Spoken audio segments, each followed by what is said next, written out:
Lush vegetation covers much of Guyana's northernmost region, that is Region 1 Barima Waini. Indigenous communities like the tiny community of Barima are scattered throughout this region. From above, you might notice buildings appearing like dots among the trees. On Sunday, when a group of local journalists traveled to Barima, those buildings, other structures, and even vehicles were all decorated with Guyana's national flag, the golden arrowhead. Children were at the community airstrip waving those flags with a strong message for visitors. Guyana. Guyana belongs to us! The flags decorating the village and the message from the children were intentional.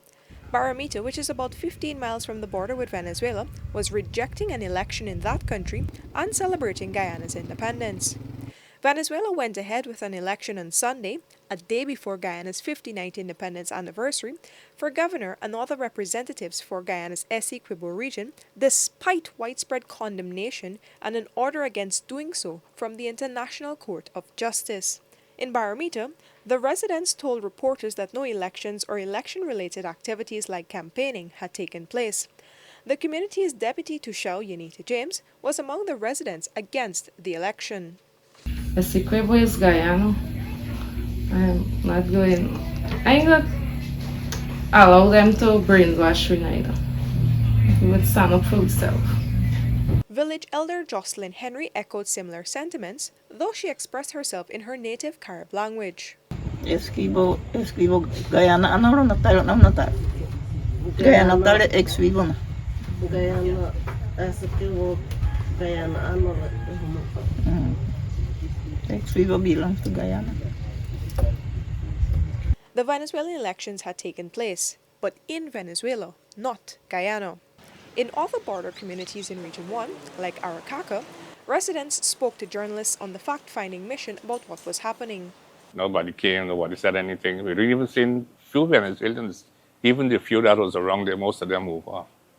So we got no problem as far as the elections are concerned and campaign and stuff like that. Everything is quiet.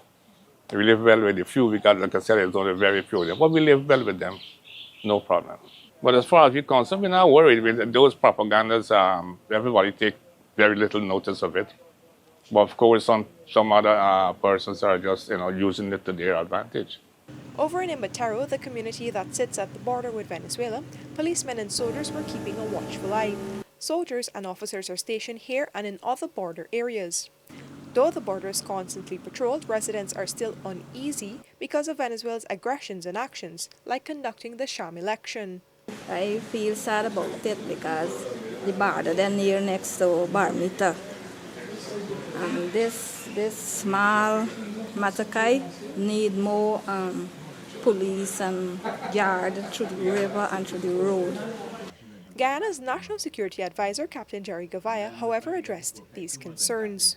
Military deployment and police deployment is directly proportional to the threat that we feel, and if they're imminent issues. We fortunately at this time, the strength of our military on the ground here is indicative of the assessment of the threat by the military high command. But certainly the ability to be able to reinforce this area quickly.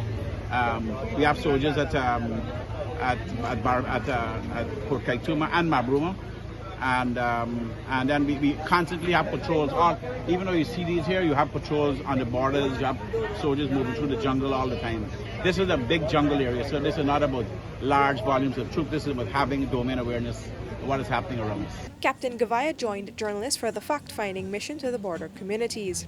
In Barima, he engaged residents who gathered at the community building dressed in white shirts that read, "Essequibo is ours."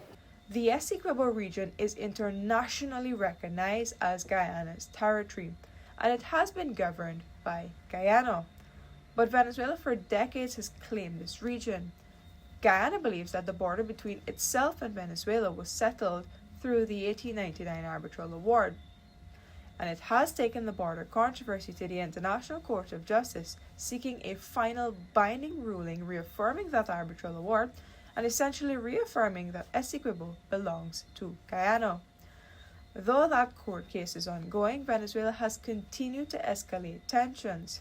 For the newsroom, Vishani Ragobeer.